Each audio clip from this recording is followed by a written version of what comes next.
বন্ধুরা, হঠাৎ করে আমরা একদিনের ট্যুরে বেরিয়ে পড়ি বাঁকুড়ার জঙ্গলের ভ্রমণের উদ্দেশ্যে। আমরা বেরিয়েছিলাম ৩ জনে বাঁকুড়া ঘুরতে।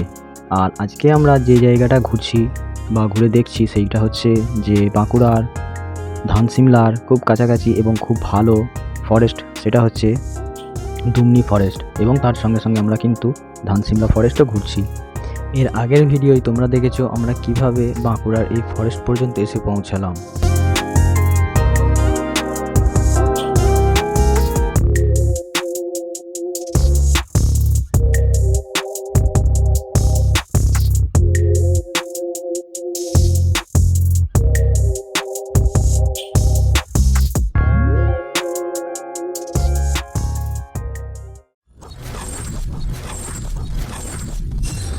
তো বন্ধুরা, তোমরা তো দেখলে আমরা কিভাবে জঙ্গলের মধ্যে প্রবেশ করলুম। আর এই জঙ্গলটা তো তোমরা অলরেডি তোমাদেরকে বলেই দিয়েছি, দুমনির জঙ্গল, যেটা বাঁকুড়ার মধ্যে। আর কেবলমাত্র বাইক নিয়ে এলেই পসিবল কিন্তু এরকম জঙ্গলে ঘোরা। তো আমাদের এই প্ল্যানটা একদম হঠাৎ করে, আর আমাদের প্রত্যেকটা প্ল্যানই হয় হঠাৎ করে। অ্যাকচুয়ালি আমাদের একটা লম্বা প্ল্যান ছিল, যার মধ্যে সোমনাথ ছিল না। কিন্তু সোমনাথ আমাকে কি বলছিল জানো? সোমনাথ বলছে যে দেখো আসিফদা, বেরোলে আমরা দুজনেই বেরোতে পারি, আর না হলে বেরোনো হয় না। তো কথাটা কিন্তু নিঘাত খারাপ বলেনি, 100 কথার এক কথাই বলেছে। তো এবারে তোমাদেরকে প্রথমেই দেখালাম, কিন্তু পরিচয়টা তোমাদের সঙ্গে সেভাবে করা হয়নি। তো এবারে আমাদের সঙ্গে আরেকজন নতুন আমাদের সাথী রয়েছে, সেটা হচ্ছে এই যে বিক্রম।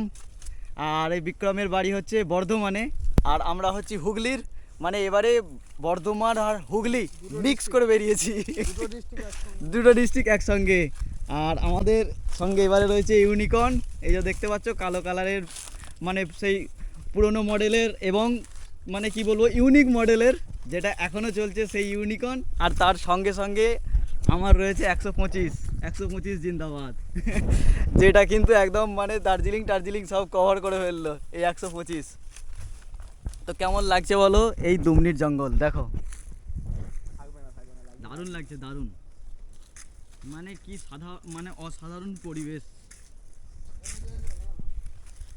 আরে বাহ, দারুণ ডিজাইন করে দিয়েছো তুমি। আমাদের ডিজাইন খানা দেখো, দেখো ওদিকে লেগেছে, এদিকে হয়েছে খরগোশের কান, আর ওদিকে হয়েছে হাতির দাঁত। জঙ্গলে এসেছি, জঙ্গলের থাকবে না সেটা হয়, ওই জন্য খরগোশের কান আর হাতির দাঁত দুটোই হয়ে গেছে। দুমনির ফরেস্ট থেকে বেরিয়ে যাচ্ছি এখন। আর এবার যে ফরেস্টে যাব সেটা হচ্ছে ধানসিমলার ফরেস্ট। সেটা এর থেকে বড় কিন্তু, এবং এর থেকে ঘনও হতে পারে। তো যাই হোক, এইখানে আমরা বসছিলাম, খুব ভালো লাগছিল এবং খুব আনন্দ। তো অনেক ইউটিউবার্স আছে, বড় বড় ইউটিউবার্স আছে যারা বড় বড় জায়গা দেখায়, এইরকম জায়গাগুলো এক্সপ্লোর করাই না। তো আমার টার্গেট থাকে এরম টাইপের ছোটোখাটো জায়গা এক্সপ্লোর করার। তো আশা করছি তোমাদের ভালো লাগবে এইসব ভিডিও। হ্যাঁ, আরে দেখো রাস্তাখানা দেখো, কোথা থেকে উঠে বললুম দেখো। আর নিজের বাইক নিয়ে এলে এটাই হচ্ছে একটা আনন্দ, বুঝতে পেরেছো? তো যারা স্পট খুঁজছো, ঘোরার জন্য জায়গা খুঁজছো, এরম টাইপের অফবিট জায়গা খুঁজছো, এরম জঙ্গল জায়গা খুঁজছো, তাদের জন্য কিন্তু একদম উত্তম জায়গা এটা। এরকম জায়গায় আসবে, আর পিকনিক করার মতন তো একেবারে উত্তম। তবে হ্যাঁ, এইখানে পিকনিক করতে এলে কিন্তু জল নিয়ে আসতে হবে বেশি করে, কারণ এখানে জলের ব্যবস্থা নেই। এবং এর আগে একটা আদিবাসী গ্রাম আছে, সেইখান থেকে কিন্তু জল নিয়ে আসতে হবে। বড় ট্যাঙ্ক নিয়ে চলে এলে কোনো অসুবিধা হবে না, বাকি সব কিছু নিয়ে চলে আসতে পারবে। আর এখানে রান্না টান্না করলে অবশ্যই খেয়াল রাখতে হবে যেন আগুন টাগুন না লেগে যায়। সো চলো, এবার আমরা কিন্তু ধানসিমলার ফরেস্টে যাব, এবং ওখানে গিয়ে আমরা কিছুক্ষণ ওখানে জায়গাটাকে এক্সপ্লোর করব। আর একটা কথা, তোমরা দেখতে পাচ্ছ যেটা, সেটা হচ্ছে যে আমার একটা নতুন রাইডিং জ্যাকেট কিনেছি বহুত কষ্টে, অনেক শখের। তো এই রাইডিং জ্যাকেট পরে আমার কেমন লাগছে অবশ্যই কিন্তু জানাবে। দেখো এখান থেকে আবার অফরোড, আমাদের এই রাস্তাটাই কিন্তু যাচ্ছে ধানসিমলার ফরেস্ট। আর এই জঙ্গলের ভিতর দিয়েই কিন্তু রাস্তা। আর এই রাস্তায় মাঝে মাঝে যেটা বেরোয় সেটা হচ্ছে হাতি। তো অবশ্যই খেয়াল রাখবে, দূর থেকে দূরের দিকে নজর রাখবে। অনেক সময় হতে পারে এরকম, হাতির সামনে পড়ে যেতে পারো, কাছাকাছি চলে গেলে বুঝতে পারবে না। আর আমরা যে কী করে জানলাম সেটা হচ্ছে যে এখানকার যে আদিবাসী গ্রাম আছে, সেখানে আমরা কলে জল ভরছিলাম, তারাই বললো যে এই জঙ্গলের রাস্তা দিয়ে গেলে খেয়াল রাখবে হাতি থাকে, বাকি আর কোনো ভয় নেই। চলো সামনে যে ফরেস্টটা দেখতে পাচ্ছ ওইখানেই আমরা যাব। আর দেখতে পাচ্ছ কত সুন্দর পরিবেশ। এইসব পরিবেশ তো মানে কি বলবো, এলেই মন ভরে যায়। আরেকটা কথা আমি তোমাদেরকে বলি, অবশ্যই কথাটা একটুখানি ভালো করে শোনো। সেটা হচ্ছে যে অনেকের মনের মধ্যে প্রশ্ন থাকে যে প্রত্যন্ত গ্রামের মানুষরা কেমন হয়, তাদের নেচার কেমন হয়, তাদের আচরণ কেমন হয়। সত্যি কথা বলতে এতদিন আমরা রাইড করছি আর এই গ্রাম ঘর ধরে ঘুরি, সব কিছু তো দেখানো যায় না, দেখাতে পারি না। তো যাই হোক, আমরা দেখি এই গ্রাম ঘর ধরে ঘুরে এখানকার মানুষদের সঙ্গে মিশে আমরা যতটা বুঝতে পারি এখানকার গ্রাম ঘরের মানুষ কিন্তু খুবই ভালো। এই বাঁকুড়ার মানুষ খুবই ভালো। কেন বলছি, আমরা একটা কলে জল ভরছিলাম, আর সেই কলের জলটা খায় না। সে নিজে থেকে বলল, একজন কাকা দাঁড়িয়েছিল পাশে, সে নিজে থেকে বলল যে এই কলের জলটা খাবে না, এই কলের জলটা খায় না, এমনি আমরা জাস্ট ব্যবহার করি ধোয়াধুয়ি করার জন্য। তারপরে সে তার নিজের সাবমার্সেবেলের সুইচটা অন করে দিল, বললো এখান থেকে জল ভরে নাও। এক বোতল জল ভরার জন্য তার নিজের সাবমার্সেবেলের সুইচ অন করে দিল, অন করে সাবমার্সেবেল চালিয়ে দিল, সেখান থেকে আমাদেরকে জল ভরে দিল। মানে বুঝতে পেরেছো কীরকম মানুষ। তো হ্যাঁ, সবাই ভালো হয় না, আবার সবাইকে কিন্তু খারাপ মনে করো না। ভালো খারাপ মিশিয়েই কিন্তু এই পৃথিবী, এই জগৎ। তো আমরা এখন কিন্তু বাঁকুড়ার গ্রামে গ্রামে ঘুরছি। এই সব রাস্তা কোথায় পাবে? বাঁকুড়াতে এলেই পাবে। হ্যাঁ, বাঁকুড়ার একদম প্রত্যন্ত গ্রামে গ্রামে ঘুরছি। তো এই গ্রামে গ্রামে ঘুরতে ঘুরতে আমি তোমাদেরকে একটা মেসেজ দেবো। সেটা হচ্ছে যে আমি প্রায় অনেক দিন পরেই আবার রাইডে বেরোলাম। অনেক দিন মানে কি, লাস্ট সেই দার্জিলিং গেছিলাম, দার্জিলিং থেকে এসে তারপরে সেভাবে বেরোনো হয়নি, টুকটাক ছোটোখাটো রাইড করেছি। তো এই একটা মেসেজ আমি আমার এই ভিডিওর মাধ্যমে একজনকে দিতে চাই। সেটা হচ্ছে যে তুই যাকে ধোঁকা দিলি নিজের ক্ষতি নিজে করলি। মানে ধোঁকা মানে কোনো মেয়ে নয়, আমার একজন সঙ্গী, আমার একজন পার্টনার বলতে পারি। সে মানে আমার সঙ্গে বেরোবার ব্যাপার ছিল, মানে আমাকে আমাকে অন্তত 10 দিন আগে থেকে বলে রেখেছে, এবং আমিও তাকে বলে রেখেছি যে আমরা অযোধ্যায় যাব, অযোধ্যায় বেড়াতে যাব। কিন্তু ঠিক এন্ড মোমেন্টে এসে বলছে আমার হবে না, আমার এরকম চাপ হয়ে গেছে, এটা সেটা। তো তার যাওয়ার ছিল এবং আরেকজনের যাওয়ার ছিল। তার না হলে মানে বাইরে থাকে, তার সমস্যা আছে, তার সেট বারবার ফোন করছে, সেই জন্য সে আসতে পারলো না। চলো, অসুবিধা নেই। তো সে মানে ইচ্ছা করে এলো না, জানি না ওর মনের মধ্যে কী আছে। ঠিক আছে, সে অন্য জায়গায় চলে যেতে পারছে, আর আমার সঙ্গে আসার ছিল, আসতে পারলো না। ও ভাবছিল আমি যদি না যাই ও আর যেতে পারবে না। দেখ, তুই এটা ভাবিস না, এটা তোর ভুল ধারণা।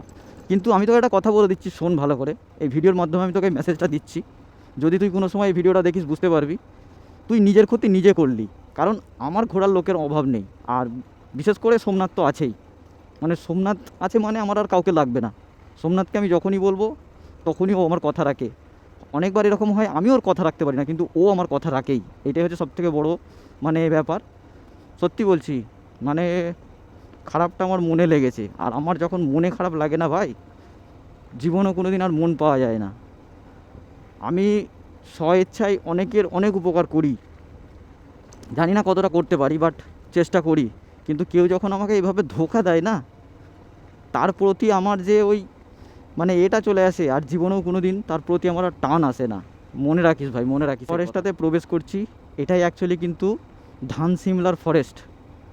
আমরা ভিতর দিয়ে গ্রামের ভিতর দিয়ে এলাম, আর সামনে একটা মেন রাস্তা, আর এই হচ্ছে কিন্তু ধানসিমলার ফরেস্ট।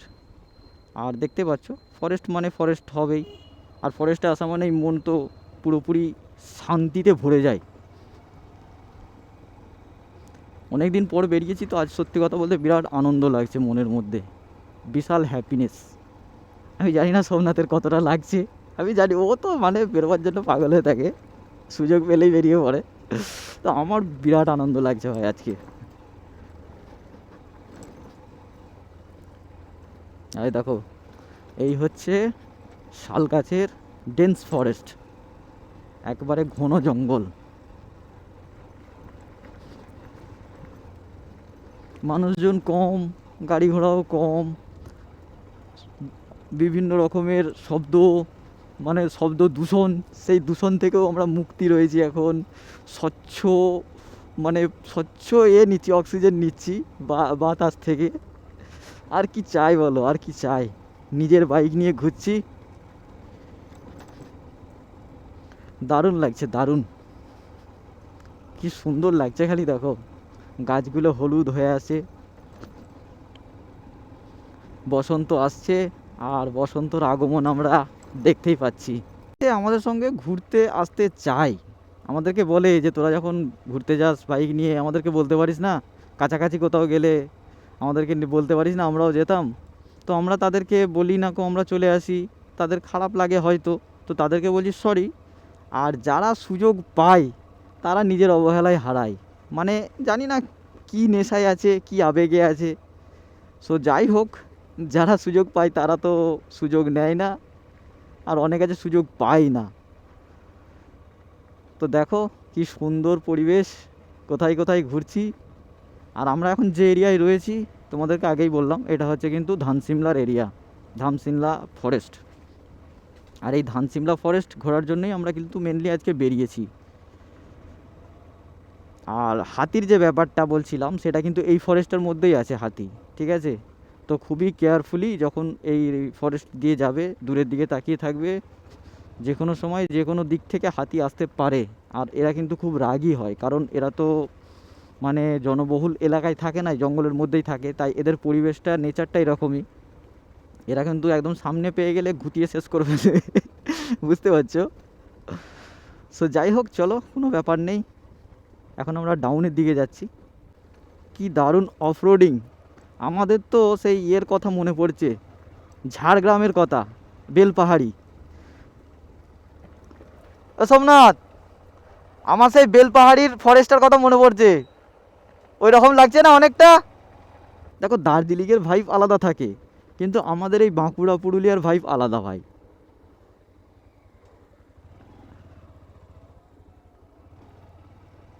নিয়ে জঙ্গলের দিকে যাচ্ছি, আর জঙ্গলের দিকে কোথায় যাচ্ছি জানার জন্য শিখো অ্যাপ ডাউনলোড করো।